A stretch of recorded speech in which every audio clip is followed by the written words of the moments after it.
Antônio Andrade, sou boliviano, moro em São Paulo, Brasil, há 24 anos. Eu vim estudar comunicação, porque o Brasil se caracteriza em ter uma construção de artistas em marketing, em propaganda, muito forte. Porém, chegando aqui em Brasil, eu descobri que o brasileiro conhecia muito pouco do boliviano. Para isso, nós criamos a plataforma Bolívia Cultural, que é um portal de notícias que promove a cultura boliviana para o brasileiro. Essa estrutura que hoje nós temos, já que a necessidade de conteúdo para o brasileiro foi muito grande, hoje trabalhamos em todos esses ambientes, criando também a plataforma Planeta América Latina, uma plataforma que consegue falar com todas as nacionalidades latino-americanas e o Brasil também lá dentro, porque o Brasil é latino-americano para nós. Quando descobrimos que o brasileiro tinha uma afinidade com o imigrante, mais ainda nas escolas e universidades, nós criamos a campanha Eu Amo Bolívia, que é uma campanha que visa promover esse carinho e amor para aquele visitante, aquele imigrante que está em terras brasileiras. Para falar da Bolívia, temos que falar um pouquinho da nossa cultura e da nossa história. E esses dois personagens são muito importantes. Eles são os irmãos Manco Cápac e Mama Ocllo, que na nossa história milenar, eles são aqueles que fundaram a cultura inca na região da América Latina. Você vê que ele pode ser estilizado de uma forma muito mais modernizada, e aí, do lado direito, podemos contemplar a cultura inca, o tamanho dessa cultura. Vocês veem que em 1700 anos antes de Cristo existia uma cultura muito forte, e que ela não era pequena, ela era muito extensa. E para poder unir toda essa estrutura, existiam algumas ferramentas. O Cusco, segundo nossa cultura, Cusco fica no Peru, é o umbigo deste universo, já que geograficamente e culturalmente, para nós, historicamente, é a fonte da onde se podia controlar toda essa estrutura da época. Vocês, quando vejam um boliviano, peruano, chileno, argentino, bem do lado dos Andes, vocês vão entender muito bem que nós temos uma relação muito intrínseca com os elementos da natureza. Para nós, até hoje, a terra, o vento, a água, os elementos são muito importantes e devem ser respeitados. Isso vem historicamente para nós e hoje expressamos esse respeito naturalmente. Tipo, para nós não faz muito sentido um curso de responsabilidade ambiental, porque para nós faz parte da nossa essência o respeito à natureza. Tanto que os elementos que nós temos, eles são muito próprios, principalmente a Mãe Terra. Aqui temos 3 elementos bem interessantes. No centro você tem o imperador, ou Inca, e do lado direito, aquele que está segurando as cordas, eles são os quipus. Como não tínhamos escrita, nós tínhamos o conteúdo nessas linhas, que hoje pode ser semelhante ao sistema binário. Do lado direito temos um chasqui, ele era nosso correio, então ele era um cara que tinha uma velocidade e um fôlego muito forte até certo local, entregava os quipos e o outro dava continuidade. O império se conseguia unir graças ao chasqui e aos quipos. Esses são os quipos. Você vê, é uma escrita na vertical. Aí você vê a complexidade muito maior. Você podia ter números, poder entender como estavam as colheitas, como deveria se lidar com o futuro do sistema econômico e social. Agora estamos entrando um pouquinho mais na versatilidade e a participação da mulher. A mulher, dentro da nossa cultura, ela é muito importante. Aí você está vendo uma Nhusta, que é uma jovem virgem que muitas vezes ficava próximo, atendendo o Inca, o rei, para poder ficar próximo dele. A roupa dele é bem colorida. Colorida por quê? Porque cada linha que essas vestimentas estão expressadas, elas estão contando uma história. Nada é por acaso, não foi fashion. Ela está contando uma história. Eu acredito que cada um de nós tem uma história nos modismos de penteado. Eu posso entender que lá tem uma história, pelo pano no cabelo, ou pelo tipo de cabelo. Acho que a gente esquece, às vezes, essa leitura das pessoas. Aí você continua vendo o valor que nós temos na indumentária e, principalmente, a valorização do ouro. Na Bolívia é tão importante a terra que nós temos um dia da Mãe Terra, que é o Dia de la Pachamama. Vocês veem que é o 1º de agosto, uma data muito festiva para nós. A Pachamama tem uma versão feminina, ela é a que dá os frutos para nós.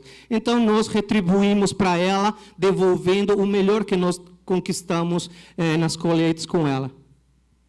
Você vê a diversidade de alimentos que nós estamos retribuindo para a própria Mãe Terra. Essa é uma simbologia da Pachamama. Essa seria mais a versão, a raiz que nós temos desse elemento. Aí você vê uma versão ocidental que não deixa de cumprir a mesma função, de valorizar a diversidade ecológica em cima da mulher. Você vê que ela sempre traz uma vida, a terra traz vida. Aí você vê essa mulher, além de ser uma xamã, ela também é uma líder comunitária. Na Bolívia, é um dos poucos países do mundo onde você tem mais de 60% de participação política no governo boliviano. Elas decidem, de fato, o que tem que ser feito. Isto é interessante porque a Bolívia, nem o Brasil, pode ser denominado uma população única. Somos populações muito diversas. E na Bolívia nós temos uma diversidade tão grande, onde podemos dividir negros, indígenas, huacanis, guaranis, guaraios, aimaras, moxenhos. Então, achar que um boliviano é andino é como achar que o brasileiro é carioca. Então, isso incomoda a gente quando na grande mídia falam Bolívia, o país andino. É como se fosse Brasil, o país mineiro. É muito diverso, temos que tomar muito cuidado, nós bolivianos e vocês brasileiros, de demonstrar que nossa diversidade é muito grande. E as crianças entendem muito fácil isso. Aí você tem um mapa dessa diversidade de etnias que a Bolívia tem. É muito gostoso porque nós conseguimos interatuar respeitando a diferença do outro. E acreditem se você quiserem, mas o brasileiro consegue fazer isso. Às vezes a gente não vê quando está por dentro, mas nós que chegamos de fora, percebemos vocês muito abertos ao diferente. Não percam isso, por favor. Vocês são muito importantes para toda a região. Essa bandeira é a bandeira Huipala. Ela exemplifica esse universo de etnias na Bolívia. E não só na Bolívia, no Equador, no Chile e na Argentina. Porque nós, indígenas, não consideramos a América Latina como vários países, e sim como uma única região. Tanto que quando nos encontramos com outras etnias, a gente chama de irmão ou parente. Aí não vamos aprofundar, mas cada cor e cada posicionamento tem um porquê de estar aí. Essa é uma mulher indígena boliviana, uma beleza muito peculiar e muito forte para nós. E eu queria que vocês também aprendessem a entender que o imigrante, principalmente a mulher, não gosta de ser vitimizado. Eu acredito que ninguém gosta, mas muitas vezes a grande mídia gosta de chamar o boliviano como um pessoal sofrido, lutador. Esse cotadismo não faz bem para ninguém. Eu acredito que todo mundo tem dignidade de lutar por um mundo melhor e ajudar a que o Brasil cresça junto conosco.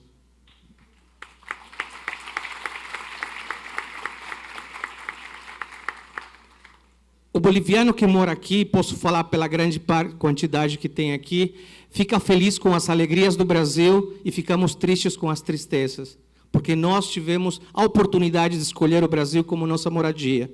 Então, muitas vezes, vão querer falar que nós só chegamos aqui para consumir, mas isso é errado. Porque hoje, por exemplo, temos 3 milhões de brasileiros fora do Brasil migrando, nos Estados Unidos principalmente, e existe só 1 milhão de imigrantes dentro do Brasil. Existe um déficit, tem mais brasileiro fora que imigrante dentro.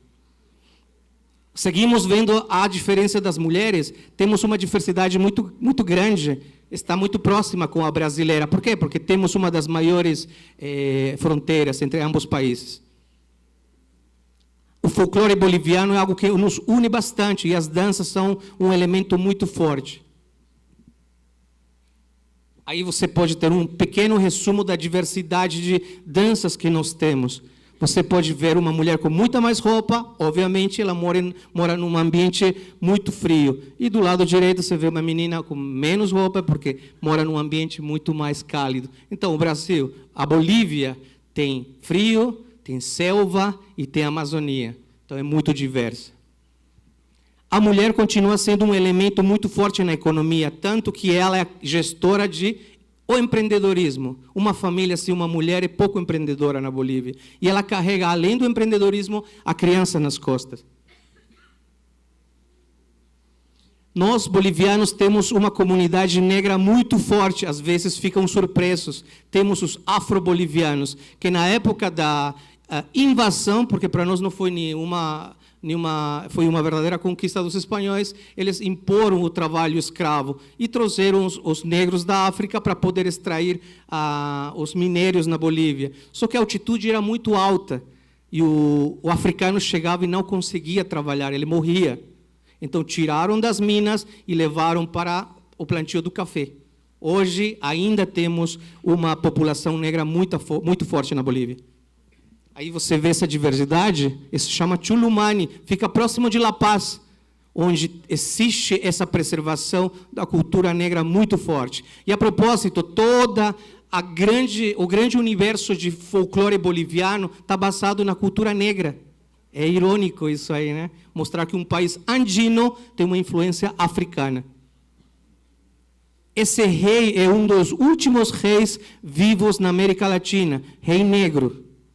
Ele tem uma etnia, ele tem uma linhagem, só que ele já está perdendo, está próximo à morte, e ele fica muito triste ao saber que está perdendo essa identidade real na própria Bolívia. Você vê do lado direito as mulheres e as crianças, não tem muita diferença da criança brasileira. Se eu perguntasse para você se era boliviana ou brasileira, vocês iam falar que era brasileira.